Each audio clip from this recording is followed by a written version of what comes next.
জীবনে কখনো হতাশ হবেন না। জীবনে যাই হয়ে যাক না কেন কখনো হতাশ হবেন না।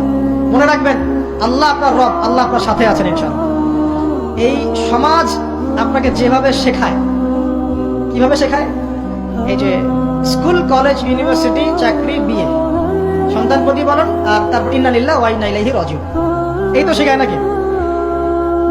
সবসময় মনে রাখবেন যে আল্লাহ রাব্বুল আলামিনের পরিকল্পনাই আপনার উপরে সবচেয়ে বেশি অগ্রাধিকার যোগ্য, সমাজের পরিকল্পনা নয়।